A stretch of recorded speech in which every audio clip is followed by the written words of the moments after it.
method, your matrix, whatever you wish, that has not been demonstrated to me. I cannot responsibly vote for something that costs a lot of money, that does throw the entire district into some upheaval, and definitely a certain period of time to bring things up to speed, without knowing the critical answer: does this improve student outcomes? I have heard much anecdotal evidence. I have not seen any academic studies. I have not been presented anything. And while I do very much respect that so many people came out to tell me and the rest of the board about their experiences at the elementary schools, and yes, we do have a Dundee, which has been in the school district for 10 years. But that experience is an elementary school experience. That is, the middle school program, which is 5 years unless we modify it, is a very different animal. And it also, and we have 11 elementary schools. If we have 2 elementary schools that have IB, that's great. Variety is the spice of life. However, as we go up in the daisy chain, and we go to 3 middle schools and 1 high school, then the alternatives, we have fewer alternatives. And I am concerned about the elimination of alternatives, and because the cost of IB in other districts has pushed out AP. For better or for worse, Dobbs Ferry does not offer AP. It offers only IB. Tarrytown, apparently, which is a neighboring district, discontinued IB at the high school level. We don't know why. I would like to know what other districts have decided. If they've investigated IB, why have they not decided to go with it? What about the districts that discontinued IB? Why did they discontinue it? Do we know what districts, like for example, I know that there were some on-site visits in New Haven.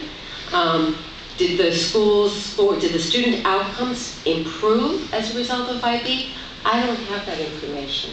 So where I stand is, I did submit these questions 12 days before the meeting. I haven't had answers to them. And the one thing I do wish to read into the record is I did receive, and I apologize, I'm trying to save the computer. I received from Dr. Freund on the 22nd an email. And what he said to me is that my questions, which I submitted on the 12th or 13th, would require considerable time for response. Until such time, I will exercise my judgment on when and if I respond to individual members' queries. So the answer was, as a board member, I was told, I'm not entitled, unless Dr. Freund so determines, who last time I checked, we hired, he will decide whether or not the questions that I raised with you tonight will be answered. Thank you. You will. I'll just, on the very last point in our last work session, one of the topics we brought up was trying to balance the workload of Dr. Freund in running the 9,000 student system, educating the children, versus pushing through budget, responding to board member questions, things of that time. Unfortunately, time is not unlimited for him, and there does have to be a prioritization. One of the things that we had talked about at that meeting was to create a clear prioritization for what the expectations are in terms of the allocation of his time. And what we decided to do was to put that into policy governance for review on a short time frame to then come back up to the board. So that was discussed 3 weeks ago at our process. I don't know if there's been a date set for PGC yet, but that will be coming back soon, just so everybody has clear expectations of what time should be allocated towards responding to particular questions. There are a few things you wanted to comment on, Dr. Freund? I had never intended to personalize this, and it's not usually what I would do with a board member. But Mrs. Ponns Cohen is distorting in that she only read into the record part of the email that I sent to her. There were 43 questions that were submitted, or I numbered 43, but in fact, when counted, each of them had questions embedded within them. so there were more than 100 questions, and it becomes very difficult in responding, in separating the wheat from the chaff. And there was lots of chaff in what she sent in.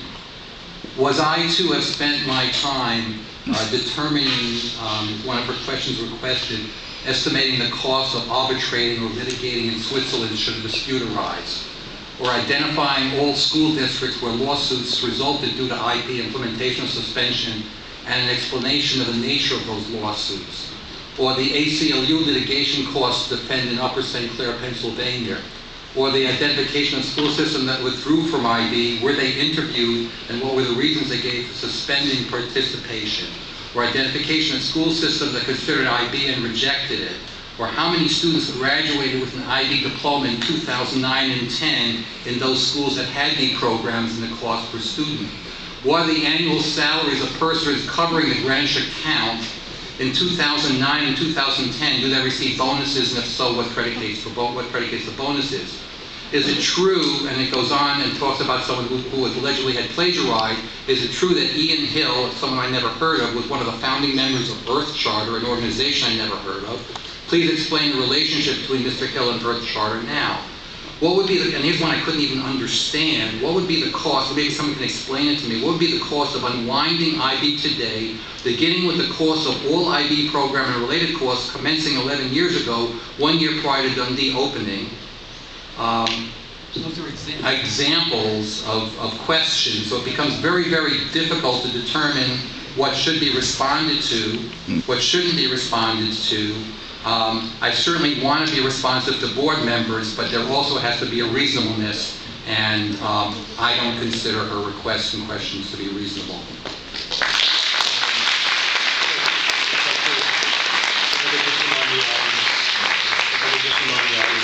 Please be respectful. A couple of questions. Fees for the programs, for the training within the budget.